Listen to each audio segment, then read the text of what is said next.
Welcome to Wall Street Confidential. We're talking about sectors where we might see some selling, heavy selling. Right. Insurers, Jim, you say is the next area. Yeah, we're now in a, I mean, I heard a rumor yesterday which said that there'll be an insurer go belly up. Okay, now when I get the rumor, everybody gets the rumor.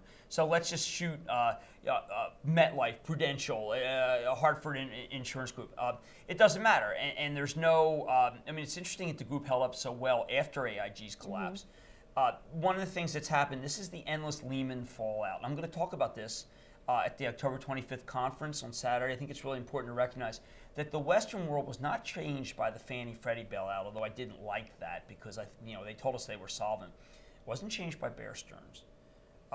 It was changed by letting Lehman go. See, Lehman was too big to fail, and it failed. And every insurance company and money fund seemed to own a bit of Lehman. And I don't know if people realize the tentacles were that widespread. Washington Mutual, again, had a lot of debt. Notice that Wachovia, Citi had to take the debt. Washington Mutual had a lot of debt. Now, these insurance companies all played in this market. They always were looking for assets to buy that had good yield. They were never satisfied with treasuries. And what it looks like is that one by one, we have become worried that if someone dies on a life insurance policy, that their beneficiaries won't get paid. Talk about panic there. Oh, I mean, this is because of Lehman. It's certainly not because of think about it. It's not because of AIG. That was good for them, right? We take a weak actor out. Not Fannie and Freddie, because that just meant that their debt was even stronger. Not what happened to Goldman and Morgan. They've recapitalized. But what happened to Lehman and what happened to Washington Mutual preferreds and to Fannie Mae preferreds. These were all things. These preferreds were heavily owned by the insurers. And everybody's going to do what they've learned to do from when Goldman and Morgan 2 weeks ago were on the precipice Thursday, and nobody's off the precipice, by the way, is that we just sell them all.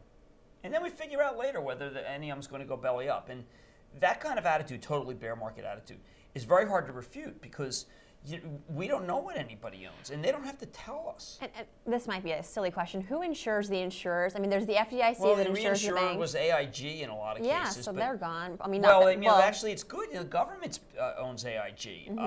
I think AIG is going to be $400, $500 billion when we finish, because I don't think people realize how much they were on the hook for. But I think that even more unnerving than your bank going under, because the FDIC has never not paid in 75 years, is your insurer. And I think that this is going to strike hard in America. Now remember, we have commodity collapse today, we have collapse in the agricultural sector, and we have collapse in insurance. This is a very difficult moment, and I would just warn people that, like for instance, when I'm preparing my show tonight, or preparing for the conference, we're really in uncharted waters. And we're in waters that is genuinely scary to America, and America has every right to be scared because there's no confidence whatsoever right now.